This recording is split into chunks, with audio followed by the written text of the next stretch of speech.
call this meeting to order of the West Branch Planning and Zoning Commission. And we'll start out with roll call. Brad is not here. Sally is not here. Yes? Here. Fuller is here. Brian? Here. And Joe? Here. Okay, we have a quorum.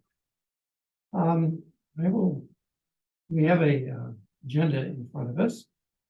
And I would be happy to have someone move to action to approve that agenda. So move. Second, all in favor? Aye. Okay. First item is the minutes from our last meeting. We did indeed have minutes of that last meeting, and they were extensive. And, so, I don't know if you saw anything that they thought was worth reviewing and changing and adding and so forth. I saw one part of it in the city staff report about CDG is applying for a challenge grant. Now that was interesting because I think all grants are challenged. This is actually called a challenge grant. Oh, why you gotta make fun of my spelling? I've had lots of opportunities. Come on. So if there aren't any other changes to the minutes, I'll appreciate a motion to approve them. Second. Moved and second. We have as our old business several different aspects of it. And so the first is that to discuss the accessory unit ordinance. And it's had a couple of changes in it, not major changes, but those are in 1A and 6B. Those changes essentially take care of the objections that I had when we talked at our last meeting. One of those being that it's respecting the look and scale of R1 and single family dwellings that are already in the development.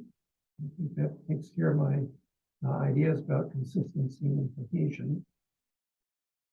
And the second one that is highlighted in yellow for us on the next page. It's that exterior color and design that must blend with the primary dwelling unit, or not be designed in a way that takes away focus from that primary unit. And anyone want to respond to those changes?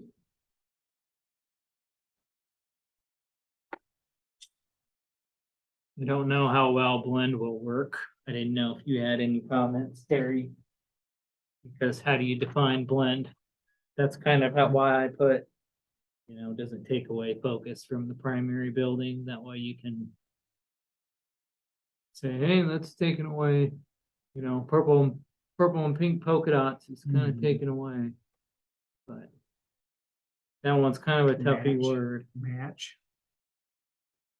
Exterior color and design must match the primary dwelling unit.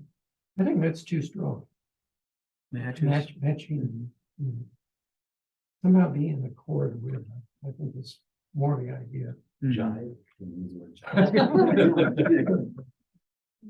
Are we wordsmithing now? We are. Choose mate. Mate with. I don't know what other word you would use on that. Consistent. Yeah. That might be consistent with the primary dwelling unit.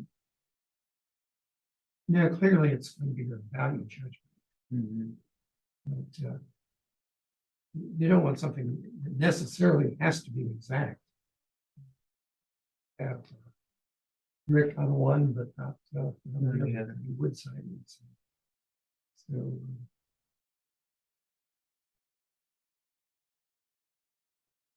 consistent or coherent with.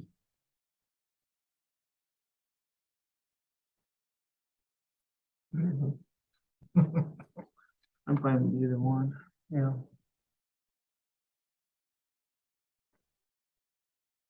Makes sense to be able to put something in there. Yeah. As long as it's, something that's typically used for an exterior wall covering in that area or with an R single family or a duplex or something like that, like stone, hardboard siding, cement siding, vinyl siding, Typically used means that you have something that is frequently used in the neighborhood. Yeah. That is really inconsistent with a particular dwelling unit, but it's a partner to. Yeah.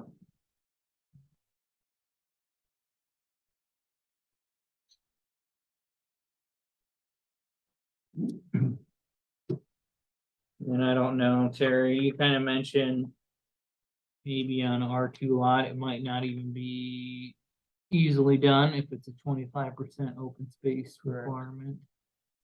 So I don't know what we want to do with that. So that's kind of the, I guess it's somewhat allowable, but then we're bringing stuff to Board of Adjustment, which they should be the no board. Yep. Here's the law, zoning ordinance.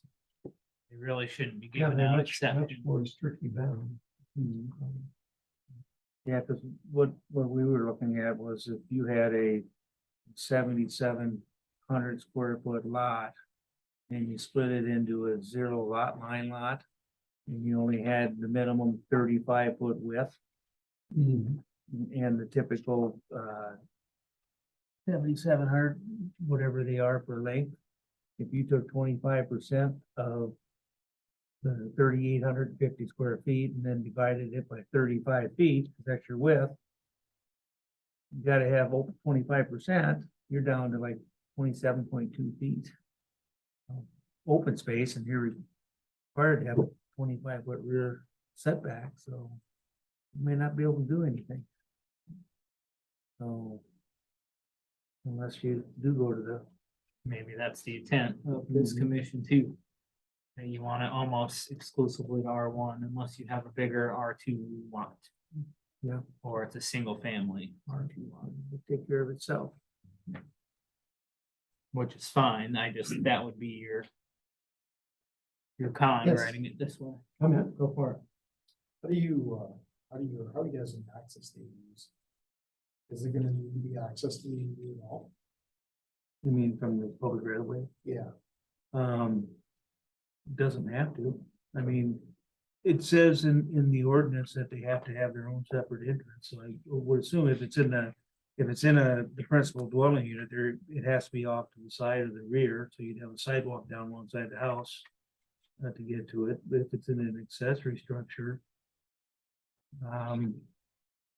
Cause you're talking about, in ADUs, you're talking about actual being able to live in the units, Correct. We, yeah, so. So like, sort of like what they did there at Peninsula. Yep. Yeah, I something like know that, but they had an alley how- or Yeah, an access easement, yeah. there was alley there, cause it fire emergency services. Correct. So, I don't think that we'll see that many of them. I really don't. not right now, I don't think so, Yeah. but over time, quite possibly. Yeah. That's probably, I don't know, a con to think of it on the board perspective is, you gotta prioritize diversity over safety. Unfortunately, you can't always have both at the same time. So if we were to require, some sort of driveway, it's gonna add even more cost to the dwelling unit, which is, it's kind of what we're trying to do, is prevent. And it would Some of also that. make a very awkward design. Two driveways, Correct. not really be necessary. That You might see this more in the older developments, neighborhoods, Where they their do lots have- are usually larger. and they do have, a lot of them do have alley access. Mm. Then they can put a detached accessory structure with living space above. So then they would have access. Mm. Next, you have to go through one to get to the other, Yeah. like if you're going through a house to get to the ADU in the backyard, Mhm. and you've got an emergency situation. Fire, anything. Correct. Access. If the primary residence home and it's locked off, you can't get to the primary residence, you have to be able to access that. You would want EMT services to be able to get to the residence. That's what you. Yeah, no reason I say that this is going on in ours. Mhm. Yeah, we just had this, we were having this discussion last week. So, yeah, because the peninsula stuff, we all had, those garages with 80 units above. Yeah. So you had alleyways and you get there. So there's no problem for that. Sidewalks would probably be at least a way to get there would be on the sidewalk and probably something. But I guess the thing you gotta look at too is you usually see these accessory dwelling units in above garages, let's put it that way. Mhm. Well, they're not gonna have a garage way in their backyard if they can't access it with the vehicle. You see what I'm saying? I mean, on a lot of these houses, if you've got a 70-foot wide lot, where are they building 40, 50-foot wide houses, 60-foot wide houses? It depends on the size sense. I mean, and you've got the minimum side yards of 8 foot, you can't get a vehicle really through there to put a drive down there, and the accessory structure can't be more than 50% of the, the dwelling unit can't be more than 50% of the structure. So, I mean, you might not see very many at all in these new neighborhoods since there's no access. Mhm. You might see it more within the dwelling unit for, I call them mother-in-law suites or something like that, where you can occupy 30% of the dwelling unit to a maximum 650 square feet. You might see that more in these newer subdevelopments. Because from what I'm seeing on a lot of these new houses, they're building right out to that 8-foot setback. So. Well, I see this as a way also, in older neighborhoods of supporting densification. And that's where I see them taking place. In the Yeah. central part of town. I would agree. Well, other comments? Not, and if we're ready to I decide. have this- just one, John. Go ahead. Something that if you look in the actual zoning ordinance, right in the front of the zoning ordinance, it has definitions. Mhm. And looking through our accessory dwelling unit ordinance, we do have a definition. But I think that definition should be relocated into the definition section. So all the definitions are in one place. Just something to think about. Sounds good. Because I don't think anywhere else in the code, in any of the zoning portion of the code, I don't think they have definitions scattered throughout. Correct. Nope, you're right.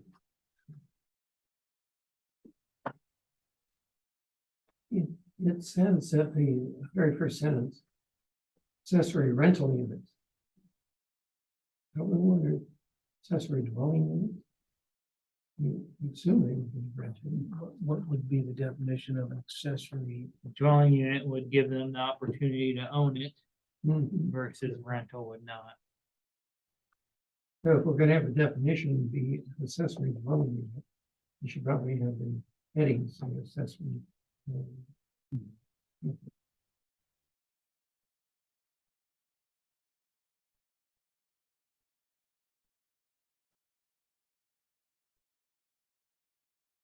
Well, with the changes added in yellow and the movement of the definition. And having the accessory dwelling unit in the heading. And,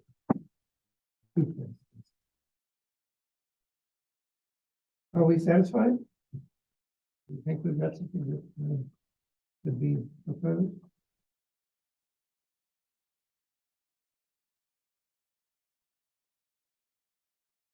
If so, I'll entertain a motion to propose this to council.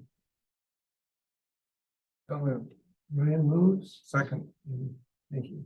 Second. All those in favor? Aye. Aye. Those opposed? Okay, that's what we do. And we can put it on your agenda. Explain to me. The next is comments on the parking minimum requirement flexibility. And I see I'm asked, what in the world did I mean? When I sat down and asked myself, what did I mean? And what I meant is that somehow shared parking should be rewarded. I mean, you see this in larger cities where there's a church next to something with Vincent that needs the parking on Sundays. That they can enter into an agreement and you can reduce the numbers of parking spaces that the business needs. Well, I don't know if that would exactly fit in too many cases in our city, but it might. And I was thinking that maybe there should be an explanation that one way to support reduction would be to have a developer show evidence of a shared parking agreement. And that's along the lines of what I was thinking about when we had our discussion last week.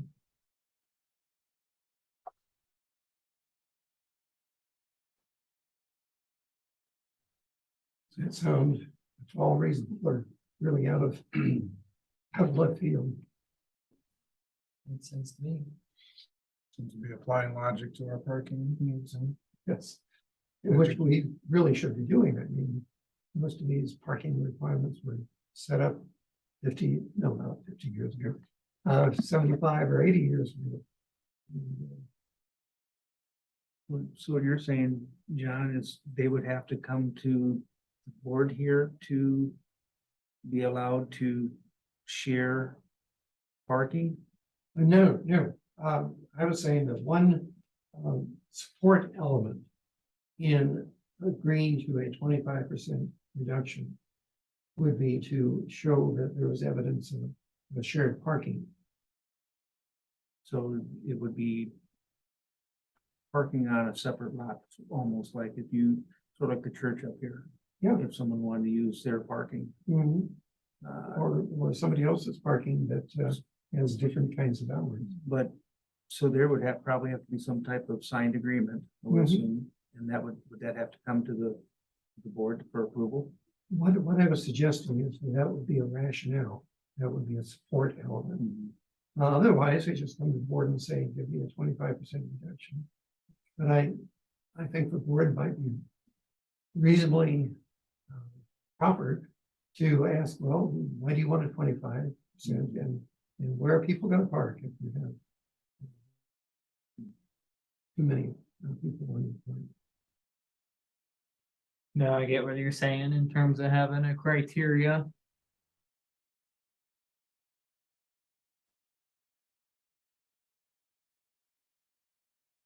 And you're talking, this would be specific to new construction and new development.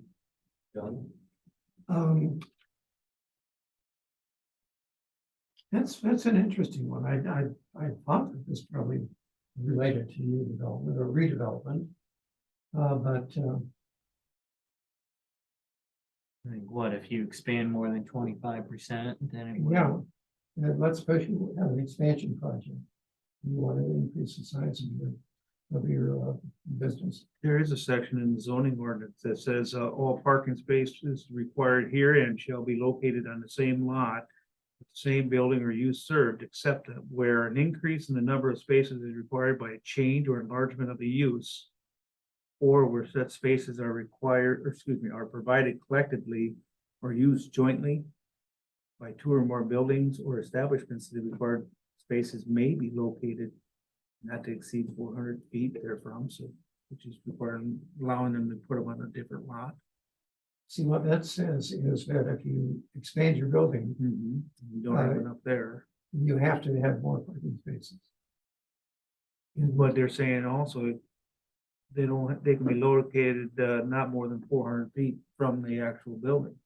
Or, because it's just more or less saying it can be on a separate lot too.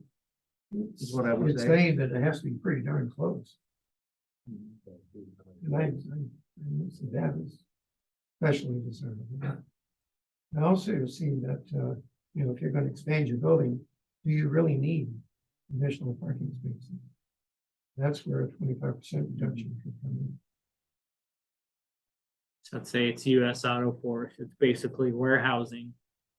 And all they're doing is increasing their supply, they're really not creating any jobs, so it's not, there's more people gonna be parking there. Just more space to haul, to store tires or whatnot. It's not an automatic requirement, is it? That it is currently as it's written, if there's an expansion, it's required. It's Based on- Yeah. Square footage or something.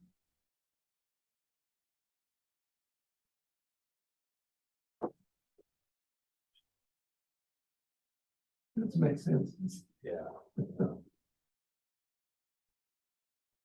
We could talk all day about parking. All day. Some people do. But having some flexibility. Very desirable.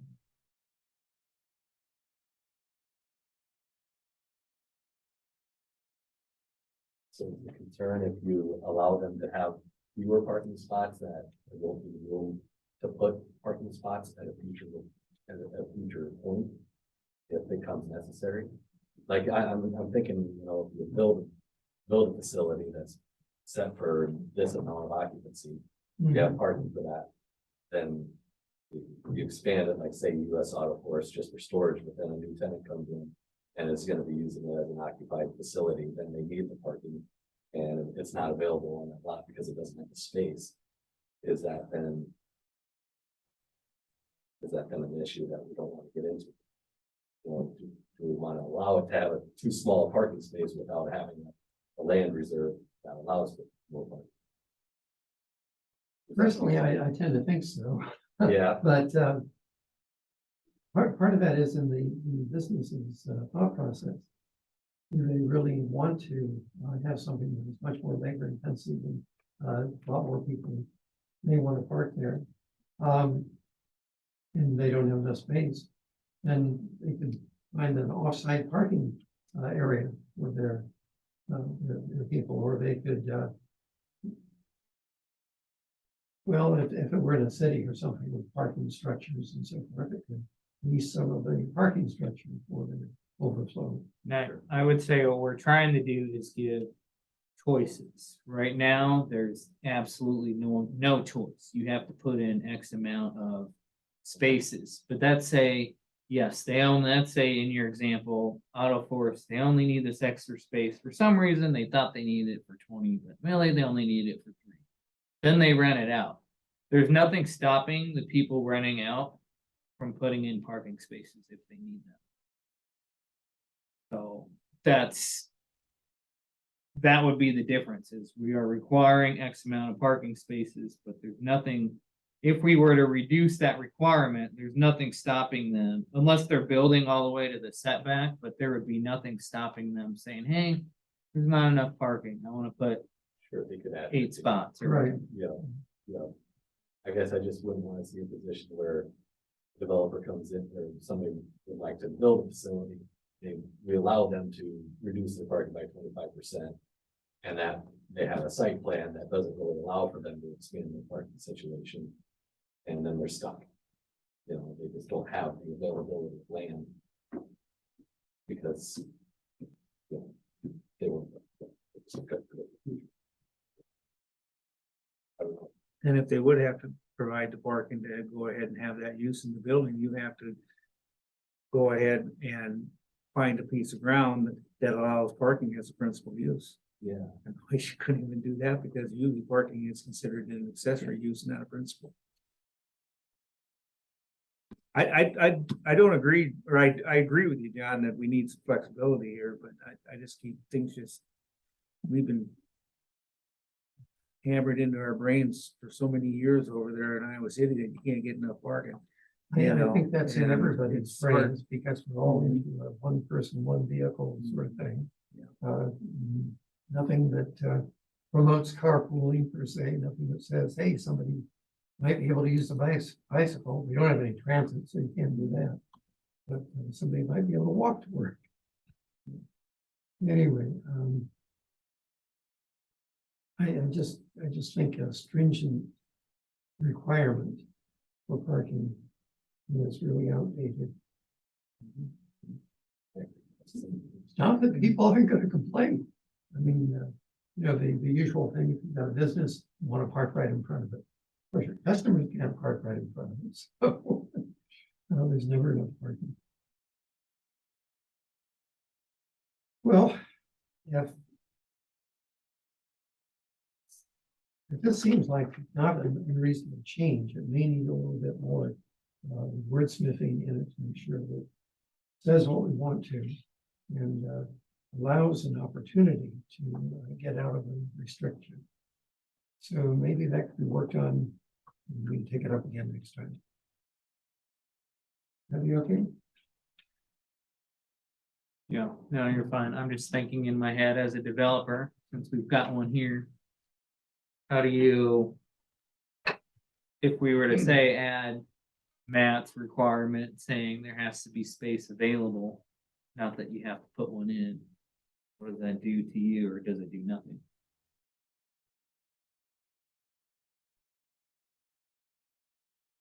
In most scenarios, I mean, if you're elongating a building or building off of a building, there's usually gotta be the space. You think of the most layouts of a building, they've gotta have setbacks for the building itself, which is just inherently gonna give you room to park.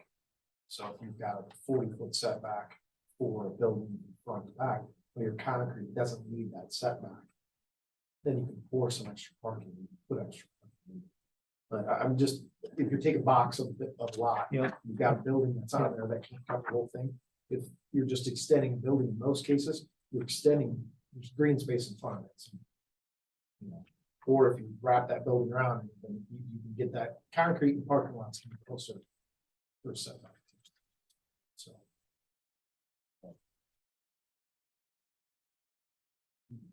Yeah, because I'm trying to think of an instance where you literally take the building and the parking lot and then use up the entire lot for a building. How you do that? I just don't know how you do that HCI zones don't require any setbacks. That'd be, for the building. yeah, yes, that would be only be one case, but then with a lot of those buildings out there, you can go ahead and figure how many spaces inside the building, if you think about it, if they have overhead doors. Yeah. You know, I mean, The old Costco thing. yeah. Mhm. Yeah. But, you know, there's a lot of things you could do. I mean, you could make them buy space. You know, that's an option. They do that in the city all the time. I mean, you know, you're required to provide 13 spaces, but you can only get 12 of them. A lot of times the city makes you buy one for a certain amount, but I don't know if we want to get into that here. Yeah, that'd be a money management nightmare, probably. You know, You know how we administer it on our end. yeah, or, you know, I don't want to say that, but we'll get a special exception for a parking reduction. We had that talk, so, I mean, there are choices, you know. Or like you said, council can go ahead and waive it, Yeah, well, that you would know, be the idea. you know. Then we all know who to blame. Exactly. Mhm.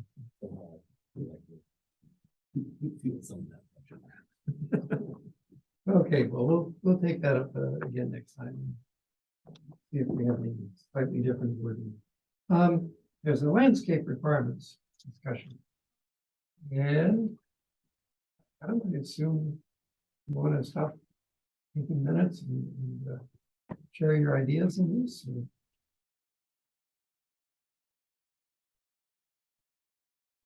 My idea is, I guess, looking at it this way, this is gonna be the administrator standpoint on landscape requirements. And this has to do with how we're currently funding trees. I don't know if you guys have been driving up Orange lately. Yes, it looks really nice, but they're not all grant. Some of it is tax dollars. So like people on the other side of town are paying for new trees that could have just been put in when they were developed. So when we're talking about, pushing pennies to make sure we can afford, an on-call EMS service, there's small things that you kind of look at. And that was one of those small things on my end is, do we require, 2 trees instead of 1? So there's coverage over a sidewalk versus you and I getting taxed and paying for a new development that can pay whatever a tree would be, 250, 500 versus that. I know Chad's had different ideas in terms of variability and how much is required. He has a different spin that if there are better landscape requirements, he does not believe that changing the floor and building diversity would be less of an issue if landscaping was more full when things go in versus it being, what it is now, 1/2 inch for a tree versus if you put in a 2-inch trunk tree. Would alleviate some of the issues if you're driving down Dawson or whatnot, where everything kind of looks the same.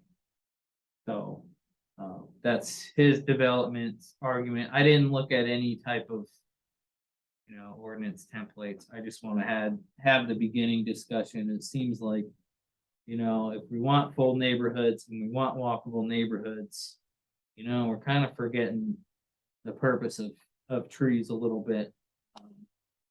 And I haven't talked with Terry and Matt Goodell, in your older side of towns, a lot of times your trees, your tree roots dig into the sewer and water system. I don't know. You now put them deeper and now we have stronger piping. I don't know if that's as big as a concern. But that was always an issue in my last city was it seemed like there was always 4 or 5 trees clogging up sewers. That would have been the drawback, I would tell you, but talking to these two, Matt and Terry, they made it sound like it is feasible to have trees in the right of way. Versus prior, I would have told you no, because that's all, So I don't know what your thoughts are. I don't know, Chad, you're more of a visionary than I am. If you can kind of picture what you do in your developments. Yeah, I mean, ours, I don't know how long, probably 5 years ago. I put it in my developer, my covenants, I should say, when I'm developing. And it's still tough to police and to get people to do it, and to get people to follow those covenants. And I find myself constantly calling builders that are buying lots from me, like, guys, you need to go back, look at your covenants, look at your tree structure and get it done. And they just ignore me. And until I form that association, then get the people in that neighborhood involved, then that's where they go back. And it's like, then the neighbors can look at you and say, listen, we go plant the trees. But what we do is we've been flipping it over 3 trees per lawn. I think my minimum is 2.5 to 3.5 inch caliber tree. We do 2 in the front, 1 in the back. Typically drive side, we're putting in some type of spruce tree, whether it's a blue spruce or a Norway spruce, or one of those that are going to have less of a footprint of 10 foot wide span, so they don't get too much in the neighbor's yard. Some type of leaf tree in the front yard, whether it's maple, oak, sycamore, anything like that. And then same thing in the backyard, because I feel like what we lost is, it's kind of funny because everybody, again, it's a simple. I think ours are a little more expensive because they're larger caliber. They're probably about $450 a piece, $400 a piece, depending. But I'm like, it's probably the best $400 you're going to spend in the backyard, especially if your house was to sell. I mean, at the end of the day, either way, whether it's front or back, that larger caliper is a little bit tougher to maintain up front. You have to, which we bag them typically too. When we put them in, if the homeowner doesn't understand how to water them, we'll do tree bags. But that's been our biggest thing, and there's been a few of them that are probably you know, since we first started it to now, that they look great. We've got spruce trees that are 10 foot tall already and 20 foot tall maple trees and you go down the way and it really changes the look of the neighborhood. My example with Adam was, after Rachel, I've been doing some work in Cedar Rapids. And you drive down some of those older neighborhoods and, you know, tree lined and look great, this, that, and the other. Trees are gone now, literally in some neighborhoods, they're gone. And now the house is exposed and it's like, wait, that's an 800 square foot house with no stone, no brick, a detached garage that sits back from the side of the house. And you start to look at it and go, wait a minute, the neighborhood just changed a whole bunch. That has old lapboard siding, it's paint's peeling. Did you notice it before? No, you didn't. Because it was a tree lined street and trees everywhere in landscape. And so I've argued this point a lot in the past with the mandatory 25% stone in the front of the house. And then we go and plant bushes across the front of the house. And 3 years later, you don't even see the stone. So I'm spending $2,000 to put stone across the front of the house. And then I come out and landscape real nice and put bushes in and it's gone. You know, so which one, you know, so why do we make a homeowner, again, when we go back to affordability, why do we make a homeowner spend the money to put that stone on when we're covering the landscape? Well, why don't we just put the landscape? It looks good too. You know, but again, then there's some homeowners that take care of their landscaping, their trees and stuff like that. But no, we've just tried to incorporate them in our covenants and just to push. And a lot of it was I went to 3 trees because I figured I'd at least get 2. I mean, it's asked for the extra and I'm hoping I'm gonna get 2 on everyone. And then when we plan them all, well, we do them ourselves, we just do them all, which is like the Lillian Street address over there and the Union Street address on the east side of Iowa City. All of those all have 3 trees. Is that in your covenants or is that in the subdividers agreement? That's in my covenants. I put that in my covenants that if the builders come with it, which Lillian and Anna, I did not, I only developed part of it. So we left it in, we put it into our stuff, like in Tiffin, I did in that entire subdivision. So if the city went ahead and put something in the ordinance that would require them to put 2 trees in or 3 trees in and put it in the actual subdividers agreement, that would take the monkey off the Yeah. actual developers Yes. back. Well, The city would have the, you know, because the city can't enforce covenants. We can enforce a subdividers agreement, Right. which would be good. So when we go out and do a final inspection, you either gotta put your trees in, or if it's the wrong time of year, you escrow those trees. Yeah. And then they're required to put them in, you know, by a certain date. Yeah. You know, I think that would, I'm not saying you have to be as aggressive as what we do, Yeah. 2.5, No, 3 inch yeah. caliber trees. I mean, you do, and we buy so many trees again, we get it from, we use Greg Lewis Brothers. And he does everything for us. He has great trees. We have great growth patterns with them and stuff. But, I mean, you know, but doing a 1-inch caliper twig that's in the front lawn doesn't, I mean, yeah, it's kind of useless. I mean, why do you even put the tree in that's 6 foot tall and it has 1 inch? I mean, you're not gonna get anything forever and, you know, something a little more substantial. But yeah, that's just kind of the with it if you want to make things look different, because I was telling Adam that, you know, we do a lot of the same floor plans. I mean, we have different neighborhoods, and we'll have neighborhoods that we have maybe 6 floor plans and there's 30 houses down that street. And we just colorize them different and add the landscaping and do it that way. It's affordability, like making somebody change a floor plan all the time. You know, it gets expensive. it does. And They redraw them. yeah, and sometimes we do it a little different. We do different elevations. We'll have a floor plan that's we literally have one that's 1,300 square foot, 2-bedroom. A little more affordable house, but there's, I think, 3 for one of them. There's 3 different elevations. So hip roof, gable roof, and we change them. And you really can't tell. And then when you do lay them out next door to each other, if you're doing siding, just do different colorations and different designs in the front, because that can keep it affordable. But I don't know how you mandate that stuff. And as a developer over the years, like I said, I can barely get these guys to plant an extra tree, you know, and have a thought process. So, but that consistency of floor plan does help keep it. So. Yeah, I don't know. Yeah, if it's in the subdividers agreement, then you could get some teeth. Yeah. So, In my opinion, that'd be the way to do it. because like I said, there are a lot of homeowners that we plant some really nice trees for them and they do some more water. You know, they come out and they complain and tell us it's dead. And at the end of the day, we just tell them, well, and new tree, and next time water. Or like I said, we just give them a bag, and zip up the gator bags. Yeah. Which work great, and then they stay on the tree, we've seen those things on trees for 3 years straight. They're still there. It's like, they don't even know how to use the gator bag, you just go stick hose in it, fill it up, and once a week, and you're done. You know, and the thing is according to the actual site plan ordinance in our zoning ordinance, I mean, it would be planned unit development. We could require them to put trees in, Oh, sure. you know. For commercial, they're required to put trees in. Multifamily, they're required to put trees in, but site plan ordinance for landscaping, it exempts 1 and 2 family dwellings.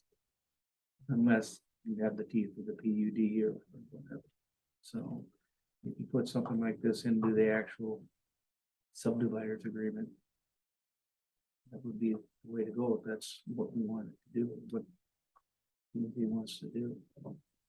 But I agree with Chad on a lot of that. I mean, he's got some nice sub-developments in these neighboring communities, and you know, they keep their trees alive.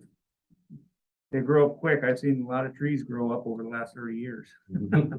Sometimes you drive down some of these streets, you don't even recognize it.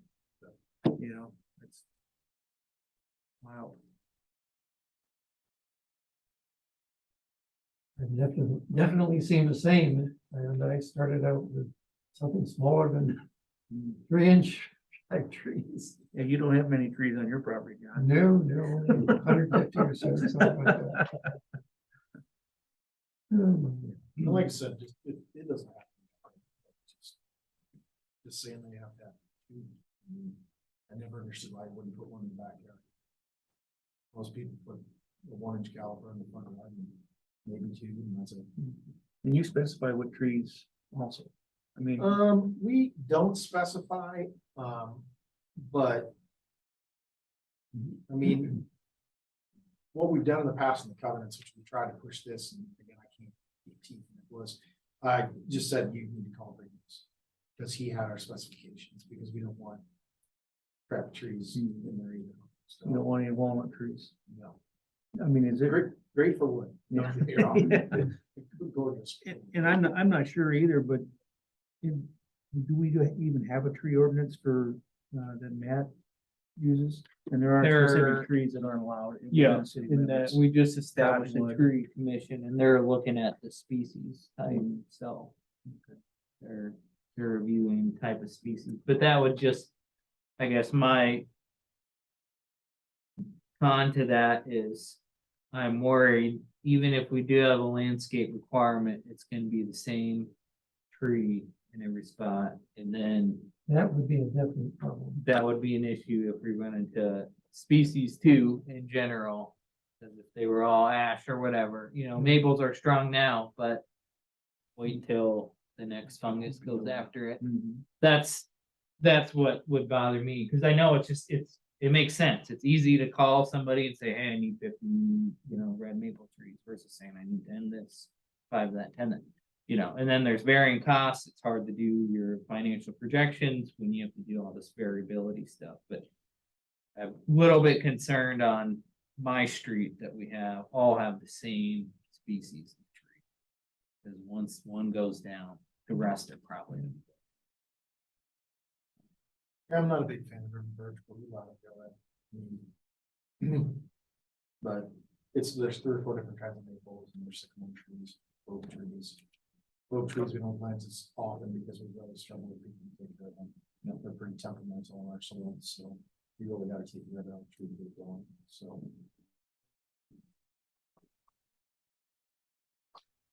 I've had success with March, With what? March. LARC, I don't even know what large tree is. you have 3 of them. But what you're seeing out there, Chad, is are they going ahead and not recommending bushes up along the foundations? I mean, we plant bushes all the time. I mean, it's part of that, varying different styles all the time. And, it looks good. I mean, it does. I mean, any landscaping in the front yard, I mean, it's, As long as it's maintained. Yeah. That's the big thing. yeah. And it depends on what we're planting them in, where they face as to what we're planning to, I guess we think about it. And we're just not, you know, hey, it faces the south, let's put rocks in there instead of wood chips, and let's put something that's gonna burn up in a matter of 6 months. I mean, that's a big thing, because most people want to, or don't water a whole lot or want to be hands off. We just have to be careful when we plant it, and that's just me, you know, us using the common sense to say, hey, if it faces south, you know, use wood chips and then find something that can take a lot of sun. So we vary back and forth depending on which way it faces too, so that they do stay alive. But- And then you put some in that are gonna grow big and that are supposed to be trimmed and they don't get trimmed, so yeah, that's a whole thing. But yeah, no, I think landscaping makes a huge difference to neighborhoods. So you can plant a whole lot of different things, you know, and keep the same houses and still come up with any looks good. Street trees, I don't know, after the kind of mess down here, I mean, that's infrastructure, you gotta talk to those guys, I don't understand why they do that, but. So they placed our infrastructure for gas and electric in all the Parkside roads. So, which is the first time I've ever seen that, but it's always supposed to be behind the current sidewalk. Yeah, they ran the whole neighborhood. 15-foot easement usually they put on it. Did Yeah, you put a they- 15-foot easement? Yeah, we have In an there? easement, but when it came down to it, I actually asked Dean about it at Alliant multiple times. I'm like, I've never seen anybody put gas and electric 3-foot line of curb, you know, done developments in every different city. And they're like, nope, that's where we put them. I'm like, well, what about, The darn near over top of the It Senate is. or storm sewer? pretty much it is. Yeah, so, and I argued with him about it and lost that argument, so. Huge issue on our end, because then, yeah, you're talking, you lose your street side trees. Yeah, well, but that, and if you do have infrastructure problems, you know, 50 years down the road, you're tearing out electric and gas in order to get to your pipe. So I didn't understand that at all. So. I'm not. Yeah.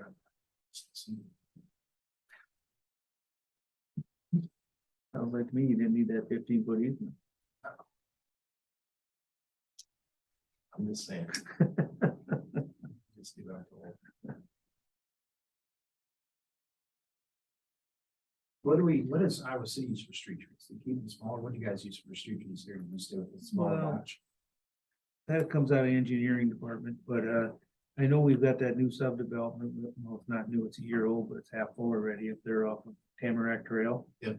And they have an actual landscape plan that they were required to submit, and it's nothing fancy, but it's got a legend on there that tells you where each tree is required to go, and they're supposed to go within the city right away. But there's some funky trees they're putting in up there. I can't even pronounce it. I should say that one's supposed to be there, you know, I mean, and then when I get a plan in, they go ahead, I have to send that site plan up to engineering and to forestry. Go ahead and make sure where they're putting that tree isn't gonna interfere with the sewer, electrical, or anything. They sign off on that. But, I mean, that was the first subdivision where they required them to put them in the actual right of way. Otherwise, they just make them go ahead and put them, you know, somewhere on the lot, and it isn't a city requirement, it's a covenant requirement. Yeah, cause it's, I mean, if you think back to old neighborhoods, you think about a lot of old neighborhoods don't even have a stormwater structure in them. It's surface running, and then the power lines are up above. Well, yeah.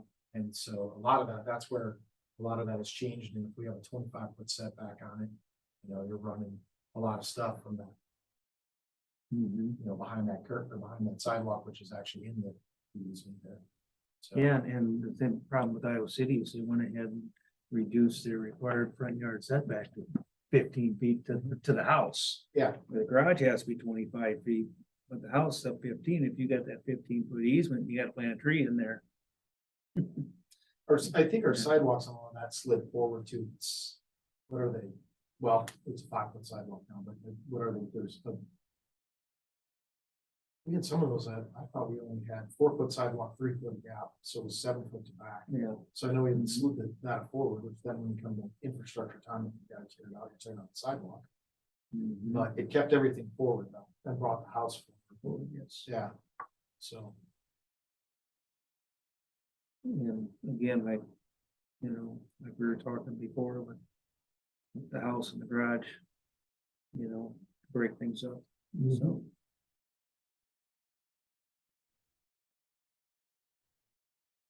Well, I think this is a good discussion. I'm not quite sure what we do next, but I think that what you're presenting to us is a vision. Asking what things are gonna be like in 20 years, 50 years. And that's exactly the kind of vision that we should be trying to have. For development. How you get the developer to pay for 3 trees and so forth, I'm not exactly sure, but very desirable change. yeah, I think subdivision or the developers. Doing what the They city would- needs to put it in there, it's got to be 2 trees. Yeah, you don't have to be, like I said, doesn't have to be breaking too. Yeah, so I don't think it would be that much resistance, Oh, Didn't Yeah. you say that you have to have 2 different grades of trees? 2 different species, yeah. 2 different Give them a list. Here's your options, you can have, I don't know, is that how they do it? Chad? Yeah, I mean, In other yeah, I mean, it's communities? pretty easy. And again, I just call anybody. I mean, most landscapers that actually use with tree guys know what grows good in what soil. And that's why we bounce back and forth too, because we know, what soils we have in each neighborhood. As we develop it, we know which trees are gonna be the strongest or grow the best. So that's kind of how we bounce around. I mean, I have a list of probably a dozen different types of trees, and I just kind of rely on them. And to do it, but yeah, it's not that hard to find a couple different species of tree. One in the front, one in the back, and It gives a lot nicer curb appeal. oh, yes.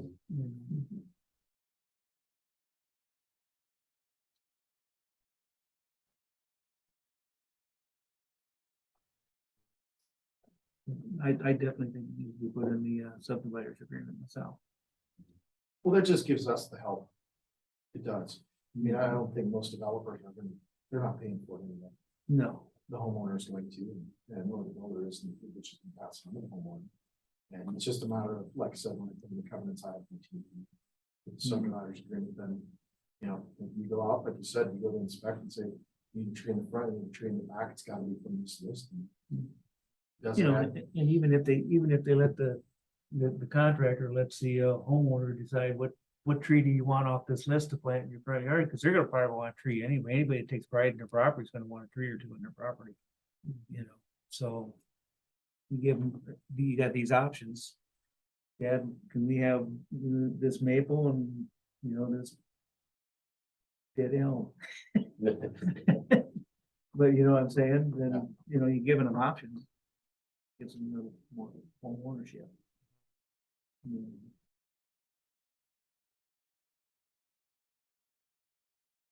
My thoughts.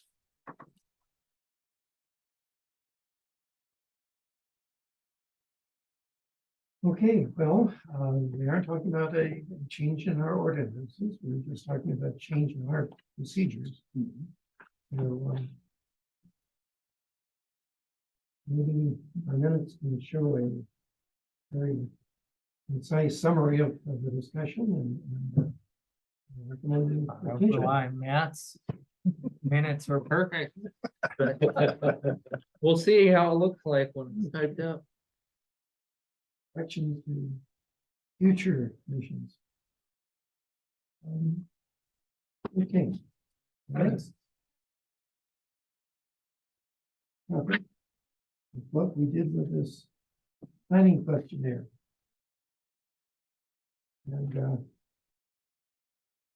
I don't know quite how to see with it, but I think one way would be to take a look at the urgent and high topics. I keep wondering if some of the ones that I found this meeting should be urgent. And just maybe go around. Right, left, I don't care. And see what you might have put down as something that was high related. And Adam was going to be taking minutes here, and he's going to be capturing that. And what I'll end up doing is taking all of yours when you're done and then November, I'll kind of present, if there were similarities or I would score them, you get more points if it's urgent.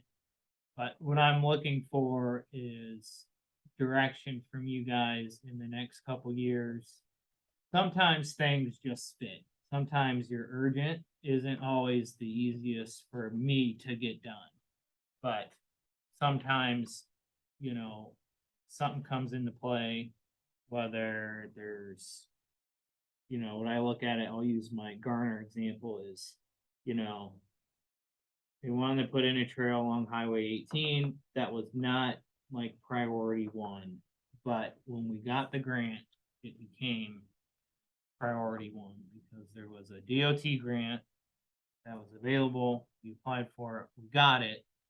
And there was just enough people that thought it was a low priority.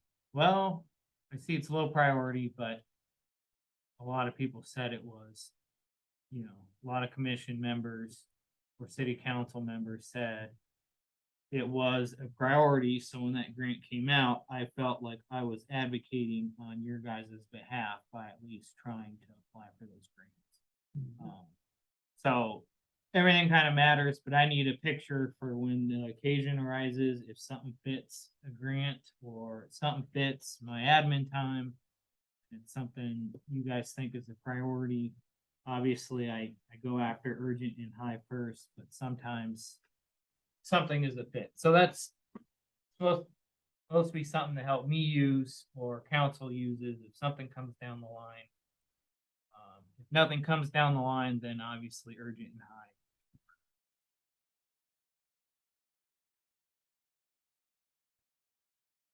Okay, now let's just toss some of these things out.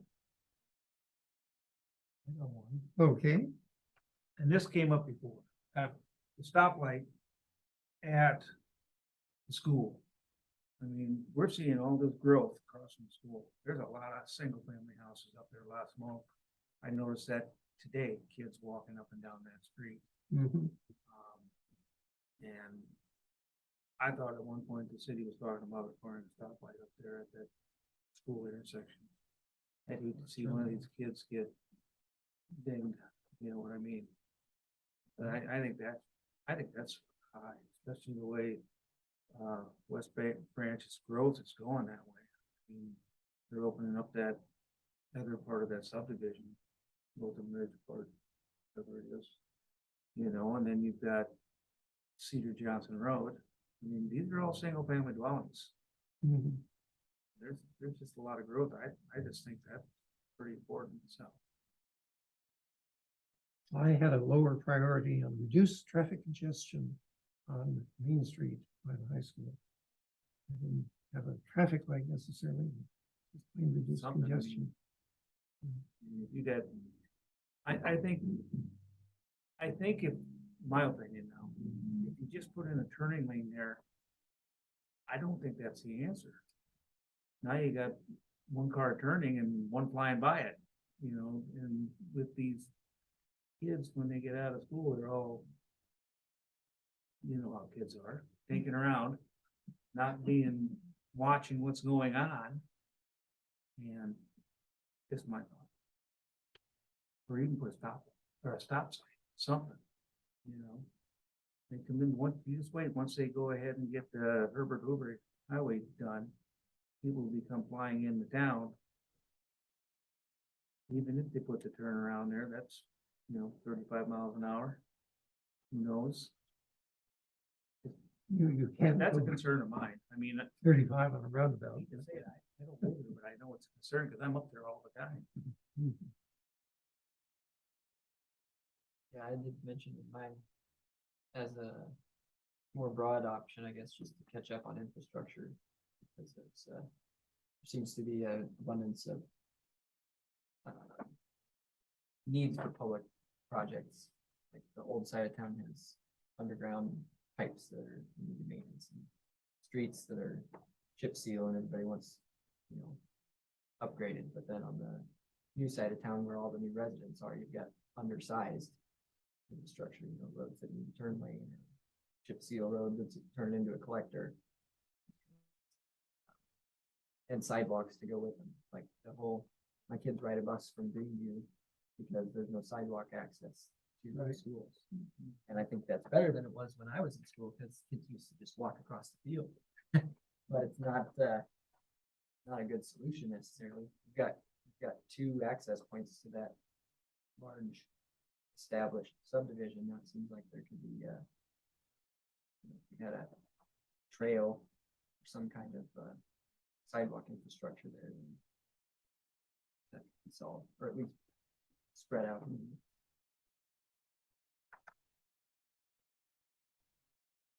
That's kind of piling on the same topic, I guess. Yeah, I mean, I think we all share the same, because that's on the top of my list too, that Cedar Johnson County Road. And just that whole, the meadows, the whole, that stretch there is. Right now, it's dormant because Hoover isn't open and functioning, but it's gonna, at least it's gonna wake up. And I don't think I don't know the outlook. I don't know what kind of plan we have for, you know, for the traffic that's for the school, for the turning, for the, if that meadows gets developed, how's that gonna look in the turning situation? Traffic control and the sidewalk situation that would wrap around it, and Cedar Johnson County and the grading along that road, and I just don't know any of what that looks like, and I think that needs to start being kind of ironed out here. So here. I'm gonna keep on going with school safety, exactly.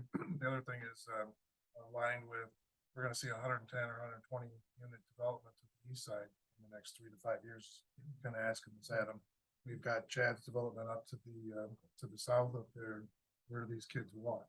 Are they gonna walk in the fields? I've heard in a couple of council meetings and some of that, just take them across the field. We need some real alignment on how we're gonna take paths and start driving through some of this, and safety being concerned, because our traffic patterns are gonna go up. We're gonna see some serious movement through town as all these things start to fill in. We see it now on one side, but it's gonna happen across multiple locations. And I just think we really have to align on school safety. And it seems like I'm not saying it hasn't been there, but it's just not as prominent, I think, prioritized as it's gonna have to be in the future.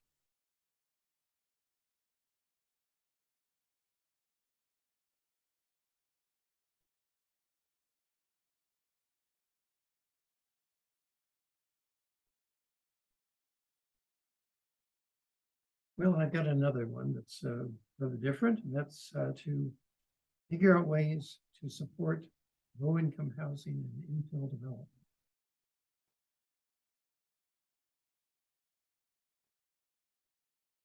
Infill developments on the list. Quite the same. We have just an abundance of, I guess right now is probably the most we've had in the last 10 years, maybe. Development projects partially complete, getting those to completion and then having.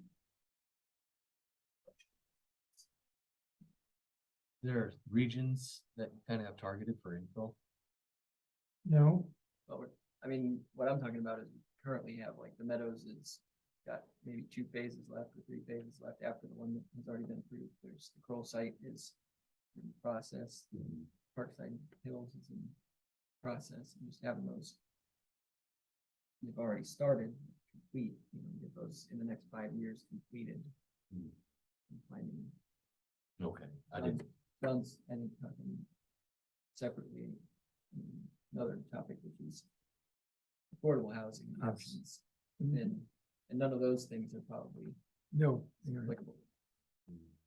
With the low income housing, they've got, we've been doing inspections on the manufactured home park. Mhm.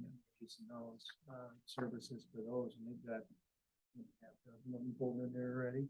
No, a lot of expansion. I think that is, lower income housing. And they're supposed to be 50, 60.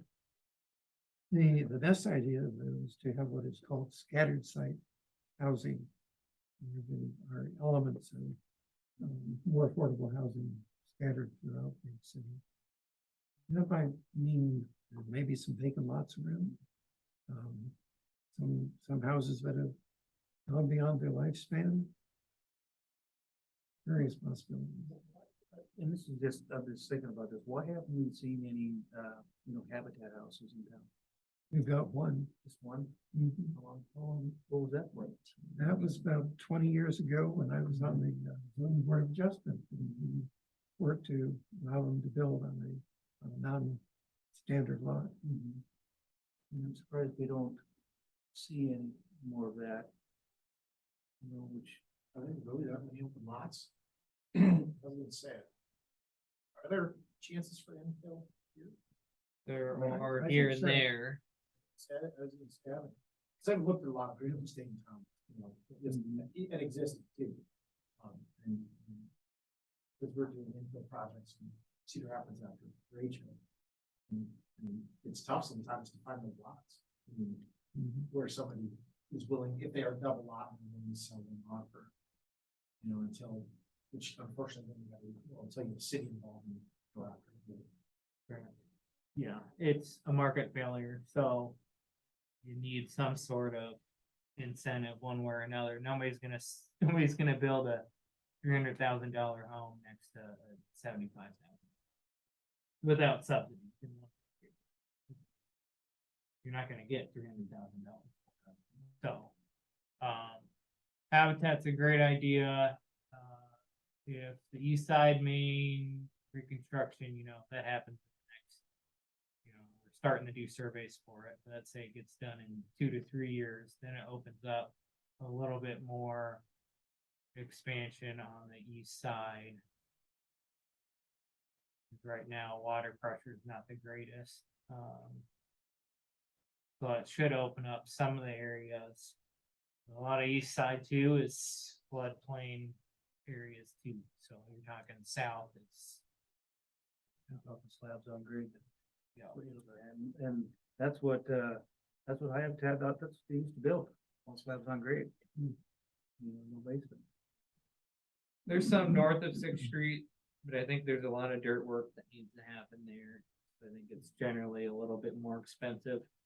And then if you're, the water capacity is not quite there, and you gotta update the mains, then it's really not in play until that gets done. So there's a little bit north of Sixth Street. But if you go the southern part of Sixth Street, then that's when it gets in the way of, there's some houses you could put back there, but not really a subdivision. You could probably put 6 to 8, but I don't know if you could reach that 12 to 18 because you'll start hitting the floodplain. Probably possible on the east side and on the northeast side, but I'm not sure. North may be okay. But it's about farmers who sell, and same with the way east, it's about sellable land. Might not hurt to connect up with Habitat though, and see if they have surveyed the town and see if there are any prospects. What helps us is when we TIF for housing, there is a portion of the rebates that have to go into an account that the city maintains for a low to moderate income housing. So KLM stuff, we're just now starting to get that money, but it's only about 8,000 a year until their sewer or whatever reconstruction is paid for. So I don't know if that brings in a lot of dollars, but the current council is not in favor of tipping housing basically whatsoever. I like it because it gives me that money to work with. It does take, developers a little bit longer to get that money, and it does make our finance director's job harder. At the end of the day, LMI money is not stuff that, you don't run for council on LMI. You just don't. So it becomes a tool that's necessary, but people who run for office generally don't run office. I want to cut, say from Parks and Rec, and I want to do more LMI housing. That just, we're not going to have a candidate like that for council. I don't foresee. So that's my tool, help in that area. I have another one I set down as high, which is to achieve CLG status.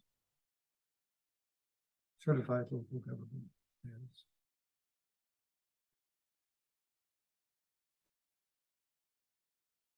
That is historic preservation. Yep.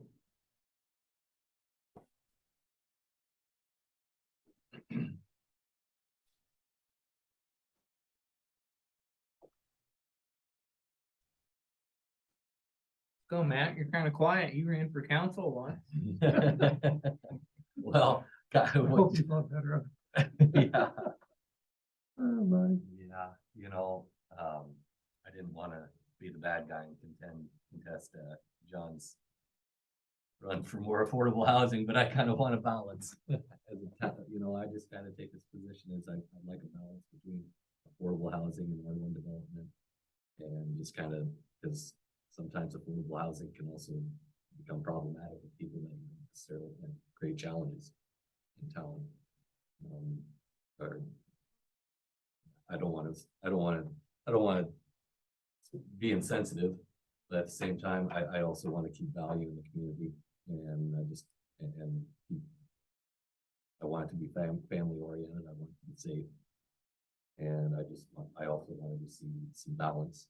So I don't necessarily want to overtake the town with a bedroom community type feel, and affordable housing.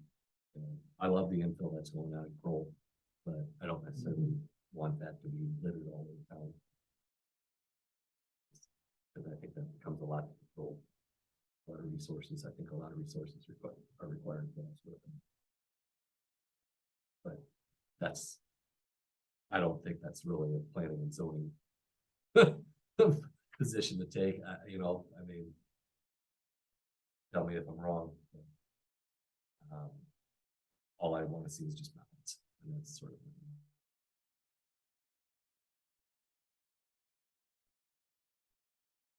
And I think we're gonna see a lot of that. Between the two developments.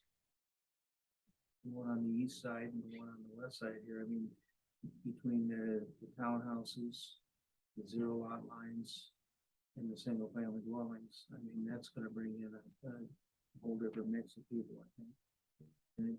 And I do think it will bring in, the different, social classes, I should say. So I think that'll be a good mix. I think they were, well planned out. Yeah, I agree. I agree. Gain a good balance is all right.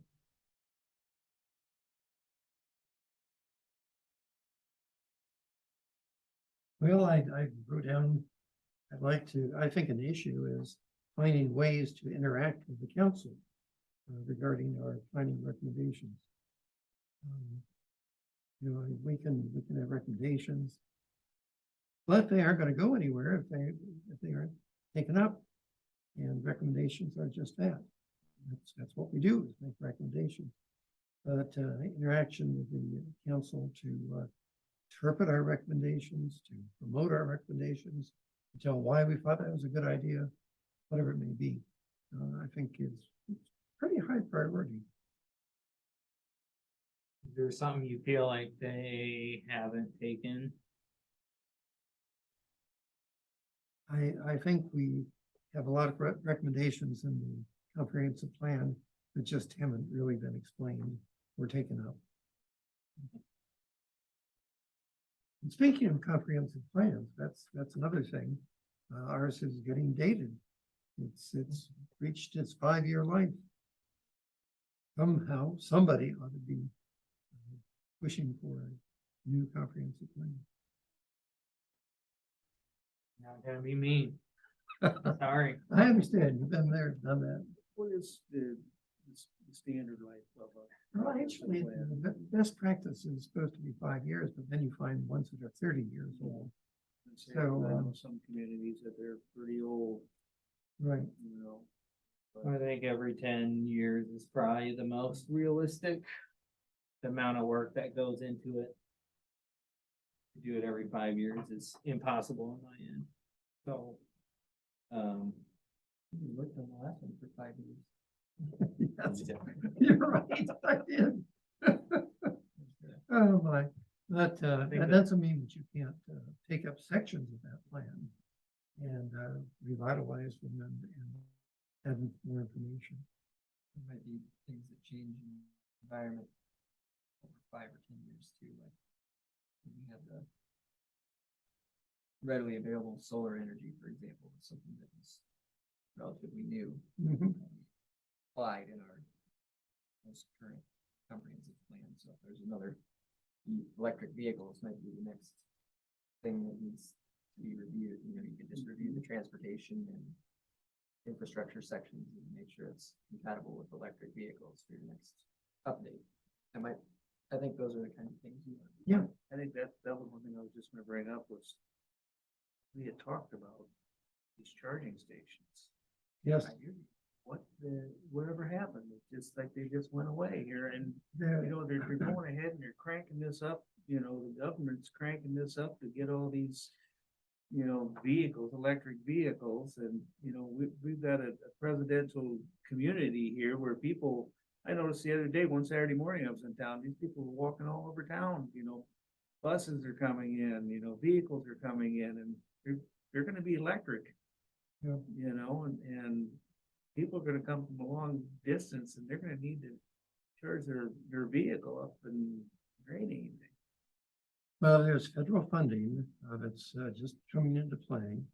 The Iowa DOT did a electric vehicle charging station plan, which I haven't seen yet. And, so there are going to be charging stations put in, by the federal government essentially. And, exactly where, I don't know, and how they're gonna be charged for, or much of anything else like that. This is a federal, One of the Museum. Federal initiative. you know, I would think they probably put some in here, I would assume. Oh, that'd be nice. But I just thought, I didn't know what happened to that. Yeah, well, as I say, I haven't seen the plan. But there are going to be billions of dollars worth of charging stations. What happened to the grant where there was a point system depending on how far you were from each one and where you were on Haiti? That was for the, charging stations to be put in, through the, which was it, Volkswagen, settlement with the diesels. That didn't give you the miles we were supposed to. And so, Volkswagen had a, large fine, and the states participated in that. And, I don't know exactly how the state of Iowa handled it out, but, they did. There's an article that new Ford F-150 came out for $101,000, all electric vehicle, and it sold out in 15 minutes. Oh, my goodness. It's coming. Well, especially for short haul vehicles that are used for commercial purposes, that makes a lot of sense. Next one. I would like to see a new zoning map. I don't know why we haven't had a zoning map for a long time. We haven't, I mean, we've got new roads, we've got new developments, we have changes in zoning, all kinds of things. And, so future land use map. And a future land use map also.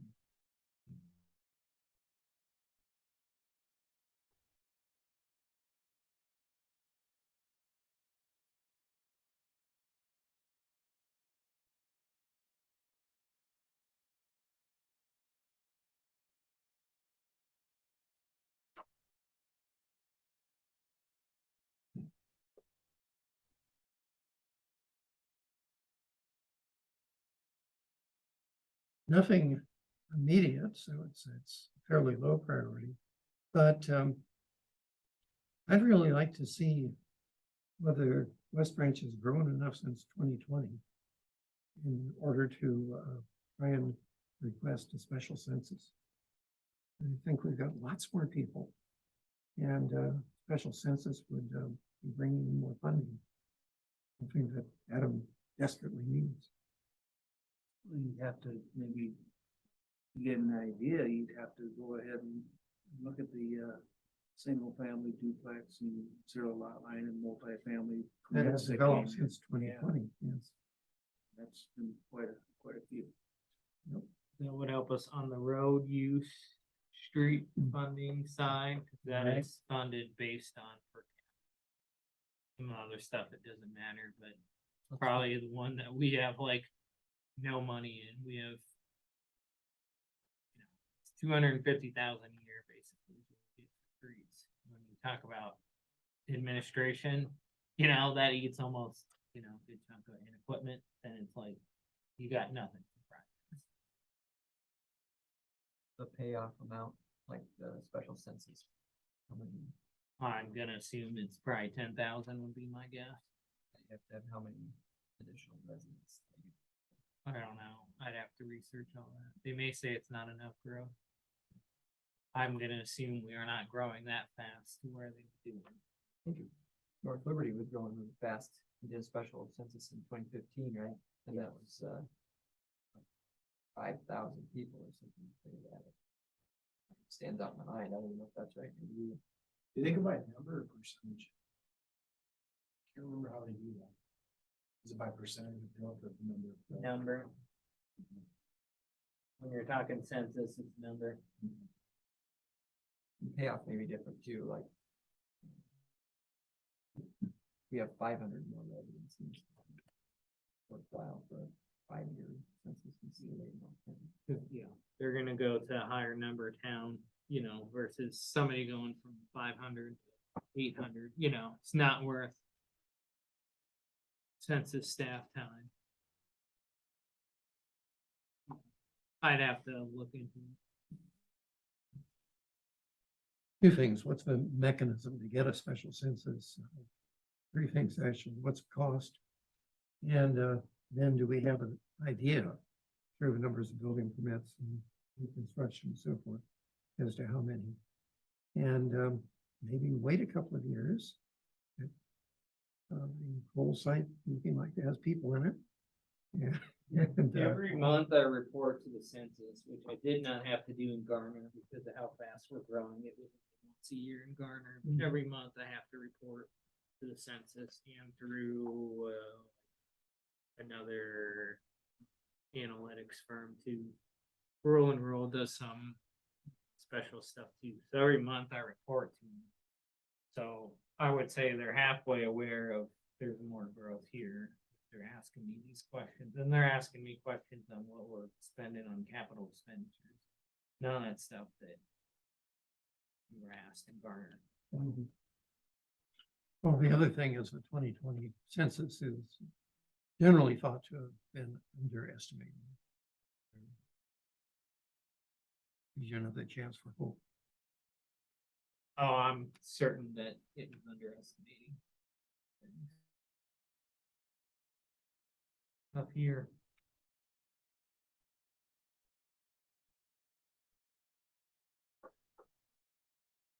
I have one that's maybe not sensitive of immediate payback. But I think would be desirable. That's having more interagency cooperation. And that would be with Cedar County, it would be with the state for that matter. Seems to me that we could gain from knowing more about what goes on in Cedar County. Better relations wouldn't hurt with regard to Cedar Johnson Road. So, just a thought.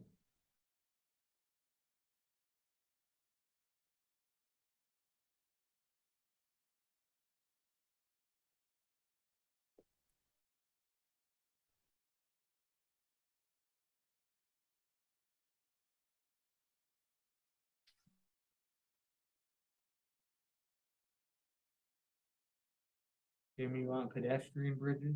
No, I think I'm leaving the pedestrian bridges at them. I just think we need to take on dedicated pathways or try to create some highlighted areas that we are going to focus on how we direct our traffic, our foot traffic as well as our transportation traffic. Question for you, let's put a little bit of reality in the situation. Let's say I've only got enough money for one grant. It would be either to connect the town slash school to Herbert Hoover Highway bike trail, or would you rather have a trail go through meadows? Chances are we can't do both, but I bet in the next 5 years I can get a grant for one of those two. I What do you think, think, I think Lawrence? path through town is gonna be more important to me than meadows at this point from my seat, but that's just my opinion. Maybe I'm wrong with that. The one to Hoover Highway has the advantage that it may promote more commercial activity in town. We do have a 1% sales tax. I think that's kind of the other question, maybe ties in, where are we trying to focus our grant, or we're trying to Matt's point, are we trying to focus more for housing, or at this point, we're gonna try and type some more commercial development or some more commercial growth in some form or another. I always start the core, your downtown, and work your way out because it's easier to maintain the closer, more dense slash more, I guess, concentrated things are. But I think in the scenario of reality, I think if the school and city and county are working together, chances are we're gonna have a higher chance of getting a grant than it going through meadows. That would be my guess in reality, is that's what the grant writers are doing. Doesn't mean it should be priority one, that's just the reality. I would prefer it go through meadows, but reality's telling me if you've got 3 intergovernmental, agencies working together, state's gonna choose that one. So this is talking about making a trail. Right. That goes west out of town along Hoover. Right. About future trail is rated for it to be connected to. Creates a need for a future trail to be connected to something. Because Meadows KLM has that area along the creek that runs whatever north and south that they graded for. We have one that's over the gas line in an older subdivision, Pierce Valley. Yeah, I guess I didn't know that. I should check in. It's got asphalt. That was their solution for not having trail funding. Where's that at? It's over the gas line, That runs right through the, right through the Pearson Valley subdivision, which is like that infill development that happened. Goes right up, right back to it, and then all those duplexes in that street run on the other side of it. so they laid down the asphalt buildings over top of the easement. Yeah, and it's, the intent there was to have a future trail connection, so like people wouldn't, you could walk behind all the houses. Sure. But there's, things like that left behind, and they always be able to be picked up when your town has more residents, more parks funding budget or something.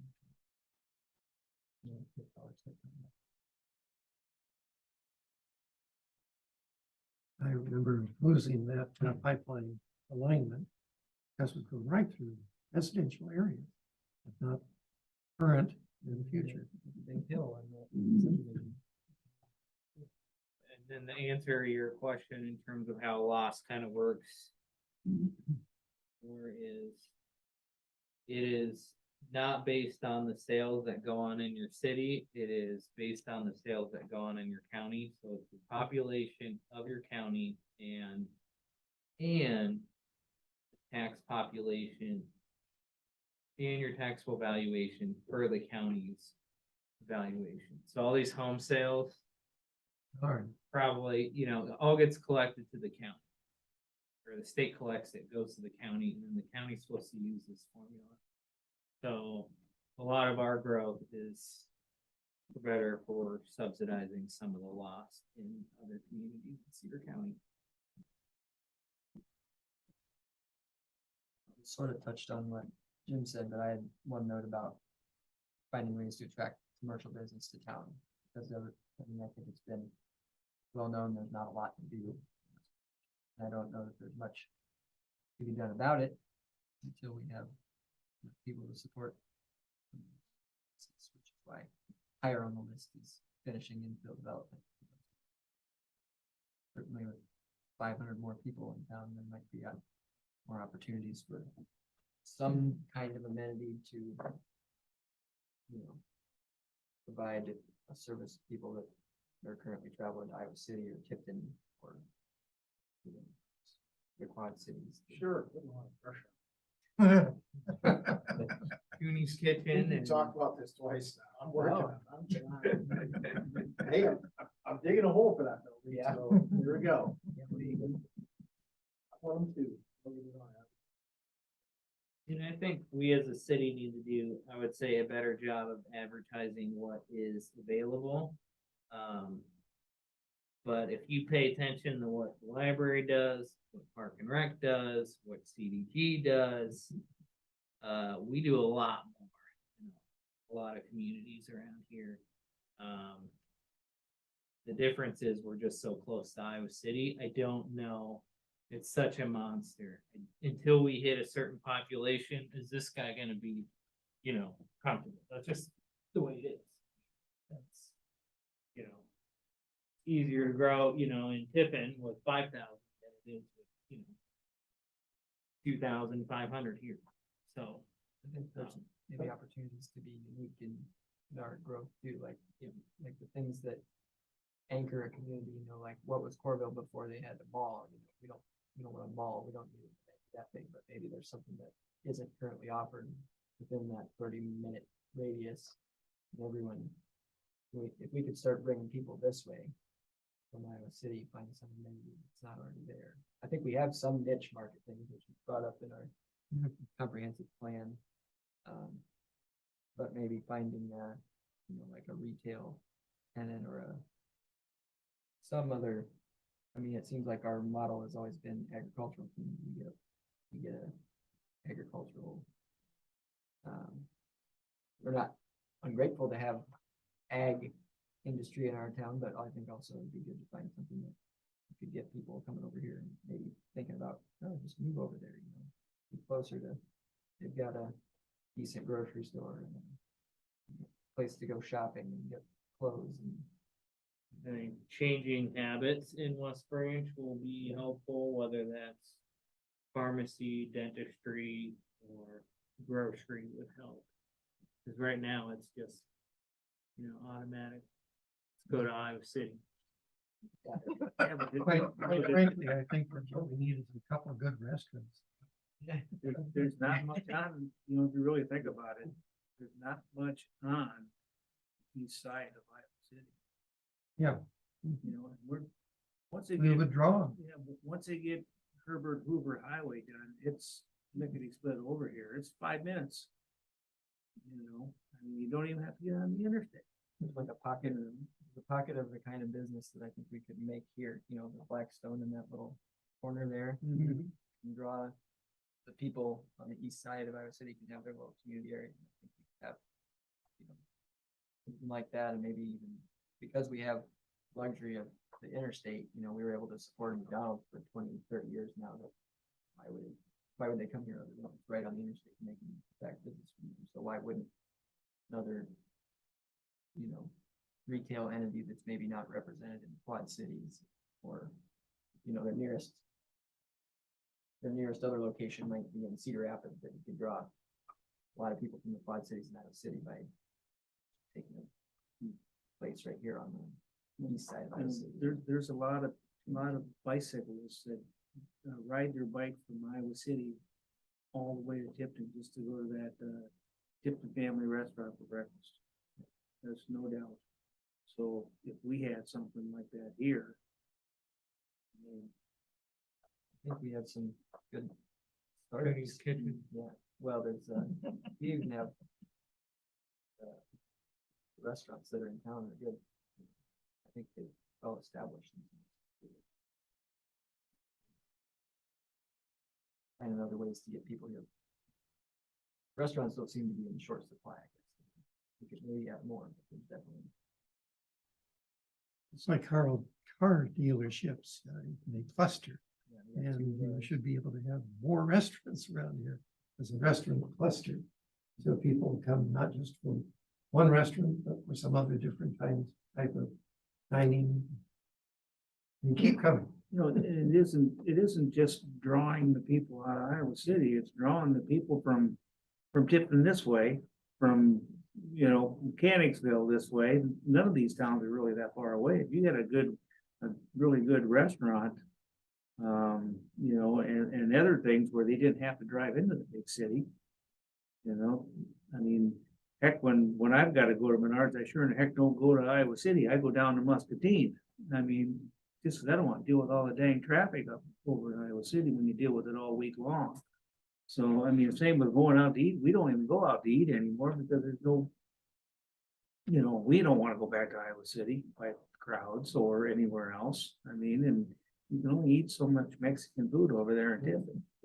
So, I mean, it's great, but yeah, you need another place to eat. Something. Dairy Queen.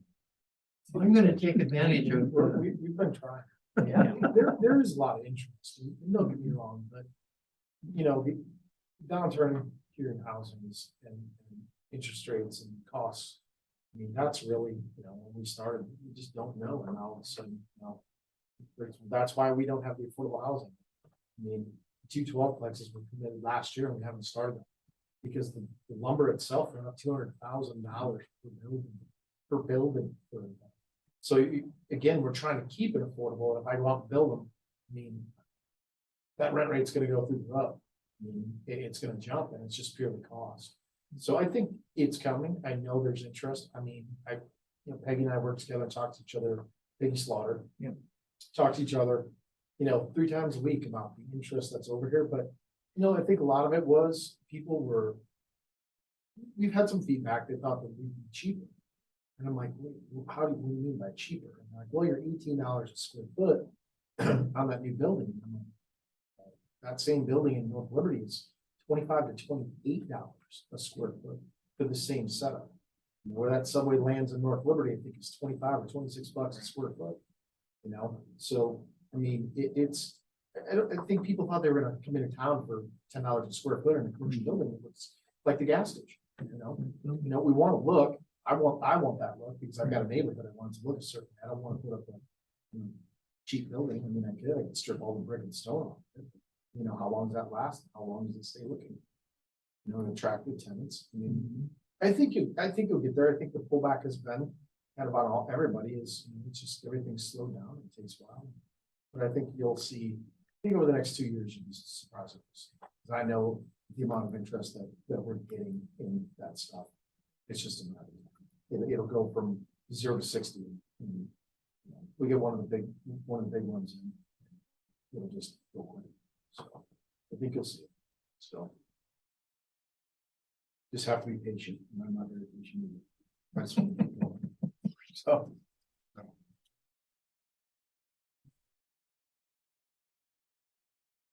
And on that sentiment, I mean, our industrial area south of 80, that's one more of an asset there with that water tower and land and infrastructure. I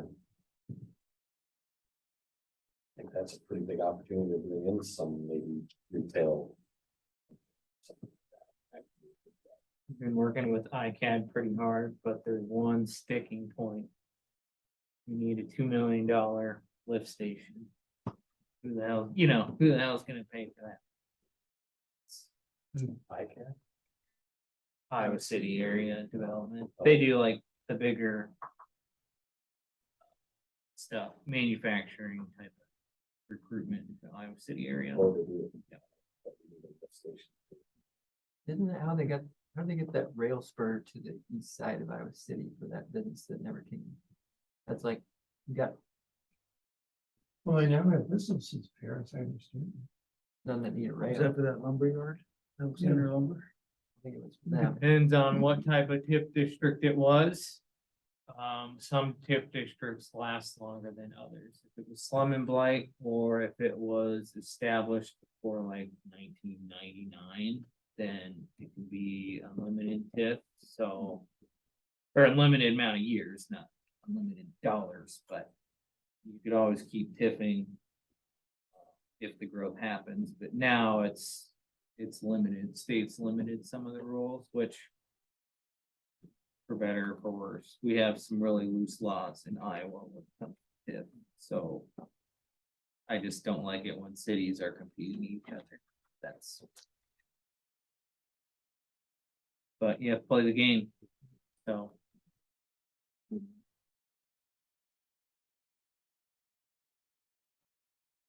Okay, well, I think what we do is we turn these things into Adam, he gets a chance to mull them over. And then we see what he comes up with for the next meeting in November. And you can email it to me too if you're not Okay. done. Yeah. We You don't want to see.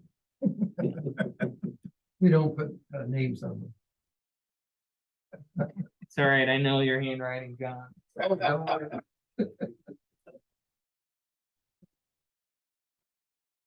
So, You shouldn't put better grammar in. On here, I'm gonna know it's you, better grammar from city administrator, gonna know. well, any more comments? Last point here. Anybody, Terry? Bring us up to date on anything? We received a foundation permit for the old Kroll site Oh, today. I received it. Did. Okay, Okay. So we'll take a look at that. So now that he's getting going on that. good. But there's stuff going in pretty much every subdivision, so. We did 4 inspections tonight before the meeting, Huh. so. Yeah, I'll be doing a few more over on the east side here this week also, so. Are they gonna be moving dirt on Crow site yet this fall? I think so. Oh, Yeah, yeah, well, we want to get the foundation going, They do so wanna get the on, foundation. what is it, on a 5-plex? You remember, Adam? Yes. I got it here. Well, we had shovels in the ground. a little while Yeah, ago. I mean, it's, Yeah. Not quite the same, but. Getting things to line up is not always easy, but No. again, I think, Street up there instead of going through their own subdivision. They have to put that in. I'm not sure. they will put private utilities in there with it. So, but yes, they will be, then they have to loop it too, so. They'll technically have to connect it in 2 spots. On Main and Building. Sewer. But I think, seriously, though, Chad hit the nail on the head here. I think we are in this little timing here, whatever you want to call it, because I've seen the same thing in Iowa City where we got all these big projects that are just sitting there on idle. And once I think the prices come down a little bit and the economy stabilizes a little bit, it's gonna be go time. I've got like 6 or 7 large buildings in Iowa City that are sitting on my desk and they're ready to go. And they're not pulling the board yet. So, I mean, I think with the unstable market the way it is and with, going up and then going down, and some days it drops 800 points, the next day it's up 400 points, they're playing it, and then with the hurricanes down there in Florida, what do you think that's gonna do to the lumber prices? Hmm. They're gonna go up. So I know over there, our number of single family dwellings are down this year. In Iowa City area, in Iowa City, I should say. So it's, some of the inspectors are sitting in the office twiddling their thumbs, just waiting, and it's gonna happen. So I think from everything that I've read, the Corridor Business Journal, they're saying middle of 23. When things are really gonna start coming back. But that's just one person's opinion. I don't know if you read that yet or not, but. I think it'll be further, I think after, going through the 7-8 downturn and how that all laid out. It's a little bit different this time as far as housing, as far as default rate. We're not even to see close to the default rate that we saw prior to it. And, I think it might take till the end of the year, maybe beginning of 24 to really get going again. Cause I think that, you just remember 7 is when it shut down, which is 22, and in 8 we sat for a while, which it's hard because we were distracted. We had this discussion the other day because we were all distracted in 2000. We had the floods. Yeah. Everybody. So kind of, I think everybody forgot that it took a while for us to get through the downturn last time, because all of a sudden by June, all of a sudden we're all like, holy crap, everything's flooding. And so that was a big deal where everybody was doing that. And then by 2009, I know we started back in pretty strong again. And so we'll see. It all depends on, if you like to watch the Fed and watch markets. We'll see what happens next week. The first and second Fed is announcing again, and we'll see not only what they do, but what they say they're looking forward looking to see if we can, because lumber was down $4.50 per thousand. Yeah. Futures. Wall Street Journal tells me it's going down. Yeah, and then it popped back up to about 500. So it's commodity, it jumps up and down all the time. So it's just a matter of grabbing at the right time. So, yeah, I think it'll be good. So, We'll wait and see. I've seen on the news, the housing values are gonna plummet here pretty good too in the next couple I'm of years. listening to news. We'll see. They don't know what they're talking about. We're always safe. Last time we had it, you saw in the downturn last time, I think you might have had 5 to 7, maybe 5 to 7%. Yeah, they're probably like Lowering. 30. In our area. And I'm Elsewhere. I can see yeah. it in the coast or, Yeah. I Oh, get for sure. Yeah.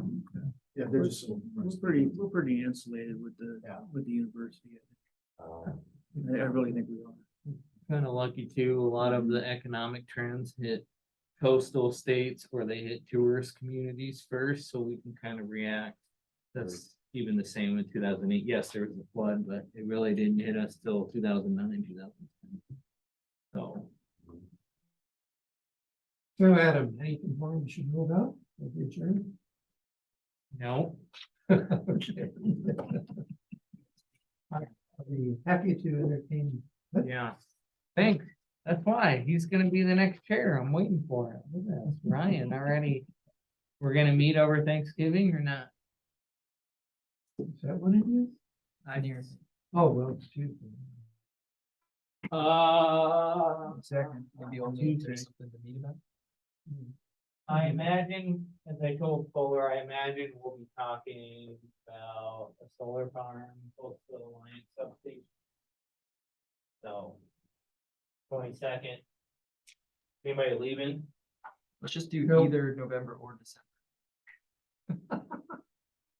So if they want it, they get it in November. What did you say?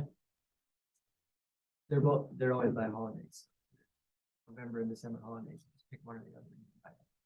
You guys, it's your board, not me. You just Why gotta don't you, tell him that too bad we're not Adam, taking why the why plat. don't you keep us abreast of the solar development? Ah. And we could have a special meeting, say a week before. Okay. And skip our Okay. regular meeting. That's ready to go. If it's not ready to go. then- Yeah. And no, I think KLM Part 5 may be trying to do their final plat, so. They told me that 2 months ago. Sometimes that's how it works. You think you're gonna be done and you're not.